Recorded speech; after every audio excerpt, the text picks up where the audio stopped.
खबर से तहकीक तक। हम करोड़ों डॉलर हर साल पाकिस्तान से बाहर भेजते हैं। पाकिस्तानी साइंसदानों ने भी इस पे जो काम किया है, कम सरमाए से वो ज्यादा पैदावार हासिल कर सके। जो पैसा हम अपना ज़ाया कर रहे हैं उससे हम बच जाएंगे। 5 से 6 मन का फ़र्क महसूस। तंजीमों का सर काम भी यही है कि किसान की आवाज़ उठाना। रोडों के ऊपर डंडे खाने के लिए छोटे फार्मर्स जलालत के साथ लोगों ने 32-32 का बैग लिया है। पाकिस्तान को मुआशी तौर पर मजबूत कर सकते हैं।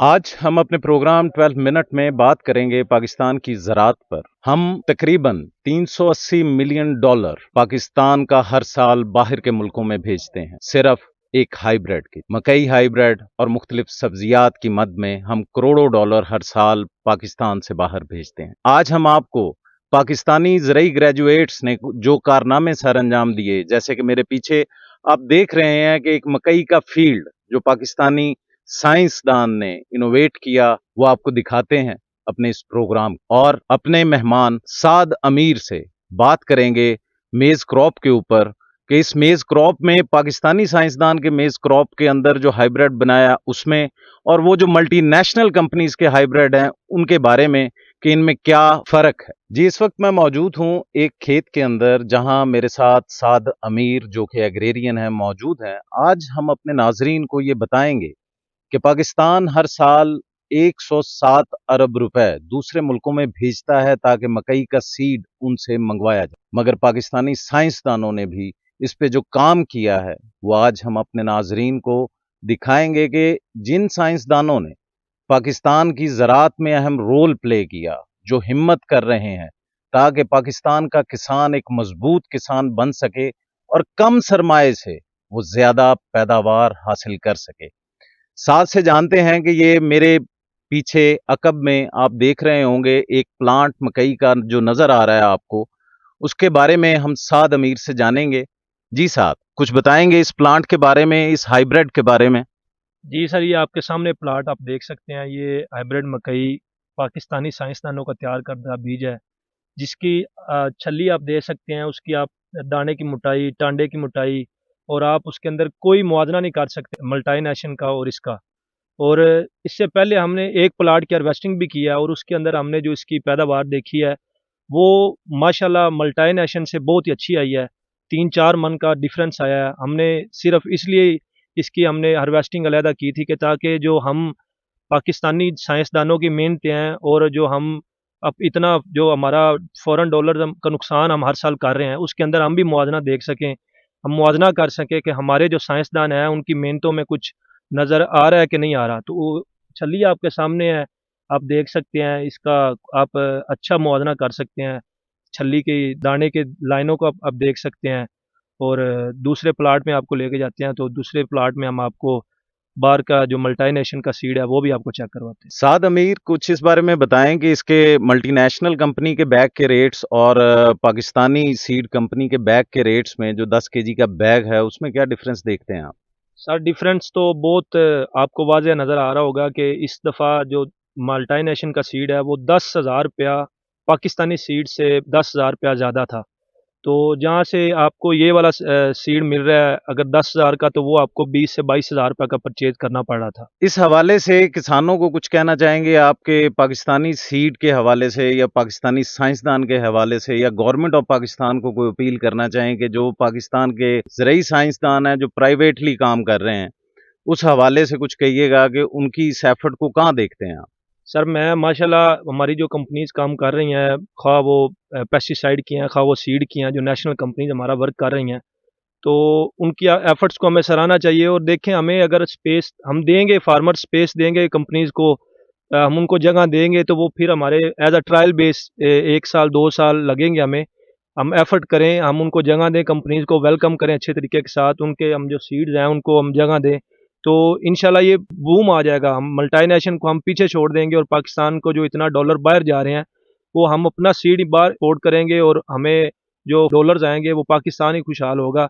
जो कंपनीज बाहर जिनको हम फ़ायदा दे रहे हैं वो पाकिस्तानी कंपनीज ऊपर जाएंगी और जो पैसा हम अपना ज़ाया कर रहे हैं उससे हम बच जाएंगे।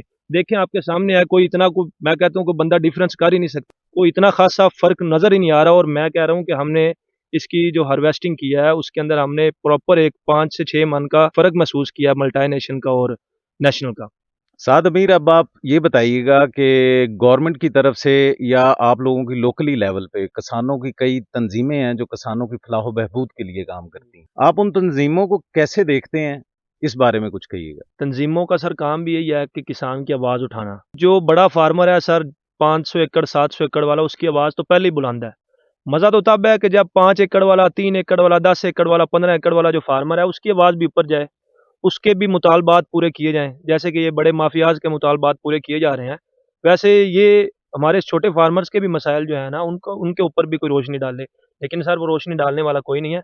जैसे दूसरी सब्सिडीज़ वगैरह ले रहे हैं ना बड़े माफियाज़, उस तरह ये जो हमारी तंजीमें काम कर रही हैं, बहुत सी तंजीमें हैं, वो अपने मफाद के लिए अपना काम कर रही हैं।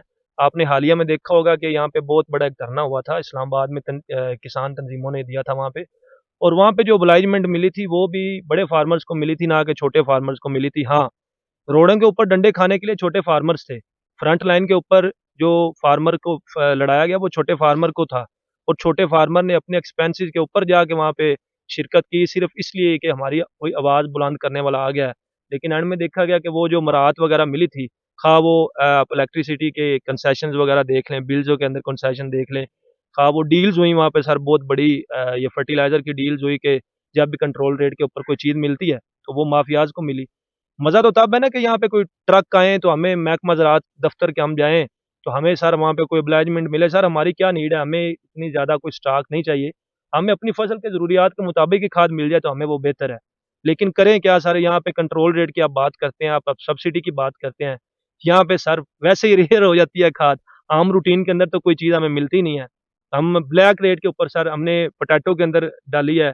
उससे पिछले साल हमने सर गंदम के अंदर, यकीन मान जाए, धक्के देते रहे हैं लोग एक-दूसरे को लाइनों के अंदर लग के, ज़लालत के साथ लोगों ने 32-32 सौ का बैग लिया है। और इस दफ़ा भी सर 34-34 सौ का बैग लिया है सर। किसान तंजीमों के पास नहीं गए आप? जाके उन्हें बताया हो कि मुझे खाद इस तरह मिल रही है, इतने महँगे दामों मिल रही है। सर बात वही आ जाती है ना कि किसान तंजीमों का जो एजेंडा है, वो मैंने आपको पहले ही बता दिया है कि वो तंजीमों ने सर अपना पेट भरना है और वो अपने पेट भरने में लगे हुए हैं। सर यहाँ पे मज़ा ये है कि वो बड़े किसान भी खाएँ, छोटे भी खाएँ, हमारा एक इकॉनमी बूस्ट हो, एग्रीकल्चर की हमारी जो पाकिस्तान की बैकबोन है, वो हमारी बैकबोन जो है वो स्ट्रॉन्ग हो सके। लेकिन ये मैं कहता हूँ कि ये तो तोड़ना चाह रहे हैं बैकबोन को, जो हमारे हालात चल रहे हैं ना, हमारा गवर्नमेंट सेक्टर जो है वो तो हमारी बैकबोन तोड़ने पे तुला हुआ है सर। साथ अमीर, आपसे ये पूछूँगा कि गवर्नमेंट के ज़राअत के जो ऑफ़िसर्स हैं, जैसे कि प्लांट प्रोटेक्शन के लोग हैं, जैसे कि एग्री एक्सटेंशन के लोग हैं, जैसे कि गवर्नमेंट के इंजीनियरिंग के लोग हैं, जो ज़िम्मेदारों के पास जाते हैं, क्या आप लोगों के पास भी इस गाँव में कभी कोई इनमें गवर्नमेंट का नुमाइंदा आया? सर ऐसा मुझे 5 साल हो गए हैं, मैं मतलब लुक आफ्टर कर रहा हूँ फार्मिंग को। और देख भी रहा हूँ। मैं कहता हूँ कि आप मेरे पास कह रहे हैं, मेरे गाँव में, गाँव के नज़दीक या मेरी यूनियन कौंसिल के अंदर भी कोई इस तरह की कोई मीटिंग नहीं हुई होगी जिसमें हम कह सकें कोई ऐसी इनोवेशन लेके आए हों महकमा ज़राअत वाले, एग्री एक्सटेंशन वाले, कि वो फार्मर्स देखें, उनकी कोई रहनुमाई हो सके, या कोई ऐसी मीटिंग अरेंज करें। जैसे हमें फार्मर्स को मक्की के अंदर बहुत से ऐसे प्रॉब्लम्स का सामना करना पड़ता है, जैसे आप कह लें कि फार आर्मी वर्म है, या कोई भी ऐसी हमें कोई ऐसी डिज़ीज़ आ जाती है जिसका हम खुद से फ़ैसला नहीं कर सकते या उसकी आइडेंटिफ़िकेशन नहीं कर सकते, तो असूली तौर पे उनको आना चाहिए। लेकिन मैं 5 सालों में मैंने नहीं देखा कि वो कोई आया हो मेरी यूनियन कौंसिल के अंदर भी, या मेरे गाँव के अंदर भी, या मेरे पास कोई आया हो, या मेरे इर्द-गिर्द के फार्मर्स के पास कोई आया हो। ख़्वाह वो प्लांट प्रोटेक्शन वाले हैं, ख़्वाह वो एग्री एक्सटेंशन वाले हैं, कोई बंदा सर नहीं आया और ना ही उन्होंने किसी तरह की रहनुमाई की। हाँ, अलबत्ता सर जो हमारा पेस्टिसाइड कंपनीज़ हैं, प्राइवेट सेक्टर में हमारा जो एक बहुत अच्छा काम कर रही हैं कंपनीज़, बहुत सी कंपनीज़ हैं सर, और उनके नुमाइंदगान आते हैं, एफओज़ आते हैं सर रेगुलर बेसिस के ऊपर।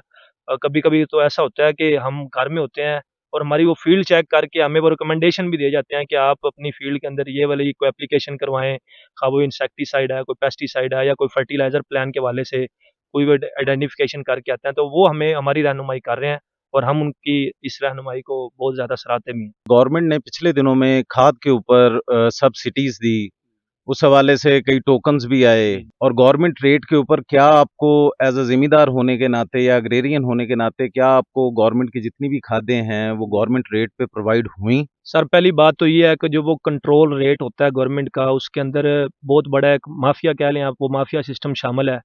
फार्मर के ऊपर देखें सर, अगर गवर्नमेंट वो इनोवेशन एक दे रही है कंट्रोल रेट के ऊपर, अगर एक खाद वाला उन्होंने एक स्कीम चलाई है, तो उसका फ़ायदा जो है वो रूट के ऊपर जो छोटे फार्मर्स हैं उनको होना चाहिए ना। जो बड़ा माफिया बैठा है उनके पास तो पहले ही सर सब्सिडीज के ढेर लगे हुए हैं। हमें फायदा होगा तो सर हम आपको बताएंगे ना। गवर्नमेंट के हवाले से बताइएगा। गवर्नमेंट के अदारों ने ये कहा था कि हम जो खाद है वो गवर्नमेंट के रेट्स पे लेके दे रहे हैं। सवाल ही नहीं पैदा होता कि कंट्रोल रेट के ऊपर खाद मिल जाए। सर ये इसकी अदम दस्तयाबी थी खाद की। हम अपनी फसल के अंदर जो है वो ब्लैक के अंदर वो खाद लेके डालते रहे मक्की के अंदर। गवर्नमेंट के अदारों ने आपको क्या फेवर दी? सर गवर्नमेंट के अदारों ने कोई फेवर ही नहीं दिया सर। पता ही नहीं चल रहा कि कहाँ से गवर्नमेंट वाले दे रहे हैं, कहाँ पे वो सब्सिडी आती है और कहाँ से वो मिलती है, हमें तो सर कोई पता नहीं है। कभी आप हर डिस्ट्रिक्ट में उनके ऑफिसेज हैं। तकरीबन पूरे पाकिस्तान में अगर बात करें नाजरीन तो 404 के करीब डिस्ट्रिक्ट ऑफिस हैं ज़राअत के, और डिस्ट्रिक्ट तकरीबन 170 के करीब है, वहां भी महकमा ज़राअत के दफ्तर हैं। उस हवाले से साथ आप बताएं, कभी कंप्लेन की हो आपने महकमा ज़राअत के ऑफिस में जाके कि मुझे खाद प्रोवाइड नहीं हो रही? जब तक आप खाद फसलों को नहीं लगाएंगे तो आप तो ज्यादा पैदावार नहीं ले सकेंगे, तो इस हवाले से कुछ कहिएगा। सर खाद का जो फैक्टर है ना, खाद के बगैर हमारी कोई फसल की वैल्यू ही नहीं है। पेस्टिसाइड का और कंप्रोमाइज बंदा कर लेता है, लेकिन खाद अगर टाइम पे ऊपर ना दी जाए तो उसकी जो पैदावार है वो बहुत की कमी का हमें सामना करना पड़ता है। तो दूसरी बात आप कर रहे हैं कि जो हमारे दफातर हैं महकमा ज़राअत के, उसके अंदर सर जाने का भी कोई फ़ायदा नहीं है। एक दो दफ़ा हमने वहाँ पे जाके सर कंप्लेंट नोट डाउन भी करवाई है। कंप्लेंट नोट डाउन क्या, वहाँ पे एडीए ज़राअत साहब से मुलाकात करने का हमें शरफ़ हासिल ही नहीं हुआ सर। वो मिले नहीं हमें सर, वहाँ पे दफ़्तर के अंदर थे ही नहीं। और हम सर महकमा ज़राअत के दफ़्तर के अंदर जाके करें भी क्या? जब हम वहाँ पे जाते हैं तो हमें ऐसा लगता है जैसे कि हमें किसी सूने जंगल में आ गए हम। हमारे अब वहाँ पे कोई बंदा ही हमें नज़र नहीं आता। वो दो देखें कोई वहाँ पे सर दर्जा चारम का कोई एक बंदा बैठा होगा, वो कहता है जी कि साहब है नहीं। वो दूसरे दरवाजे के अंदर खोलते हैं, वो कहते हैं हमारा साहब भी नहीं है। पता नहीं सर वो कब वहाँ पे बैठते हैं, हमें तो उसका कोई अंदाज़ा नहीं है सर। साद अमीर, आखिर में को हमारे नाजरीन को आप कोई पैगाम देना चाहें? जी, मैं 12 न्यूज़ का शुक्रिया अदा करना चाहता हूँ कि उनके तवज्जुह से गरीब किसानों की जो आवाज़ है वो बुलंद हो रही है। तो being agri graduate, being agrarian, being एक एग्रेरियन, मैं किसानों की जो थोड़ी-सी रहनुमाई भी करना चाह रहा हूँ। और मेरी कुछ अपील भी है गवर्नमेंट के अदारों को, डायरेक्ट गवर्नमेंट को अपील है कि जो सबसे पहले तो मेरी अपील ये है कि जो हमारे यूनिवर्सिटीज़ के जो बच्चे हैं, जो स्टूडेंट्स हैं, एग्री ग्रेजुएट्स हैं, उनको हमारी मल्टीनेशनल कंपनीज़ इस्तेमाल कर रही हैं, गधों की तरह इस्तेमाल कर रही हैं और अपने ब्रांड जो हैं वो स्टेबल कर रही हैं।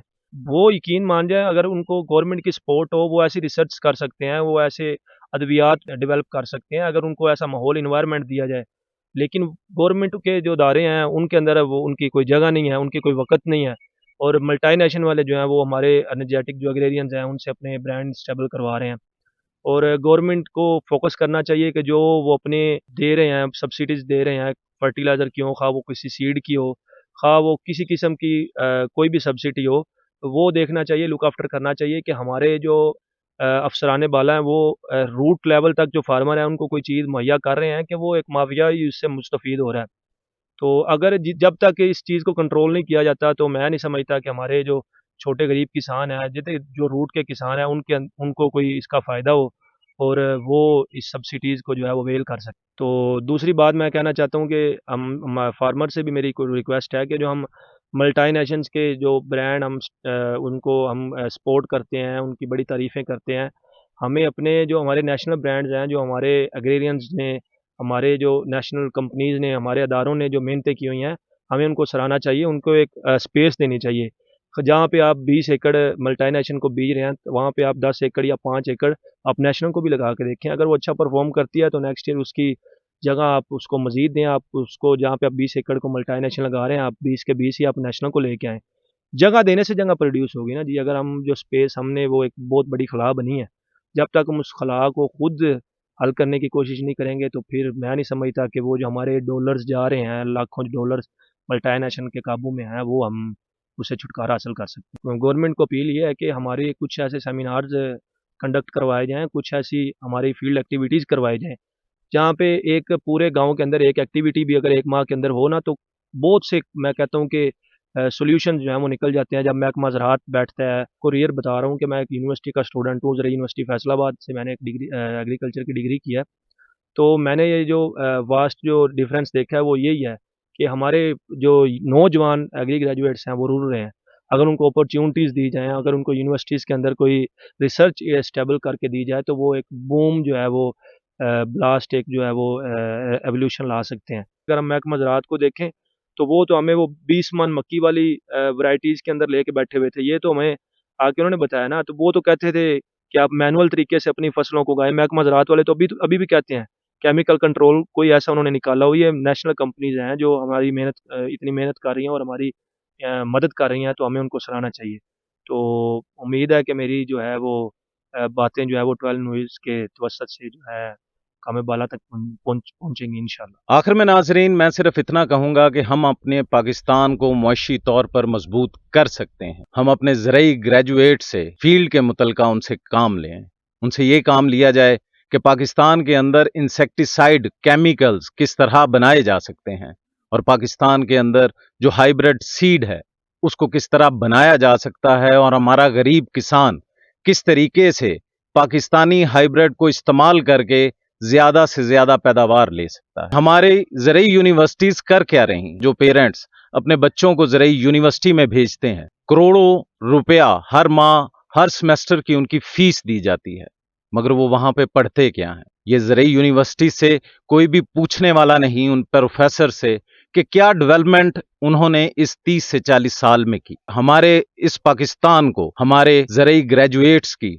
बहुत जरूरत है। ये जो प्राइवेट कंपनियां अपना जाल बनाए हुए बैठी हैं कि वो अपने ही प्रोडक्ट को स्टैब्लिश कर रही हैं, उनसे छुटकारा हासिल किया जाए। किसी शायर ने क्या खूब कहा है, कौन पुरसराने हाल है मेरा, जिंदा रहना कमाल है मेरा, तू नहीं तो तेरा ख्याल सही, कोई तो हम ख्याल है मेरा, मेरे आसाब दे रहे हैं जवाब, हौसला कब निढाल है मेरा, चढ़ता सूरज बता रहा है मुझे, बस यही से जवाल है मेरा, सबकी नजरें मेरी निगाह में हैं, किसको कितना ख्याल है मेरा। अपने मेजबान को इजाजत दीजिएगा। राना बाबर मसूद, खुदा हाफिज।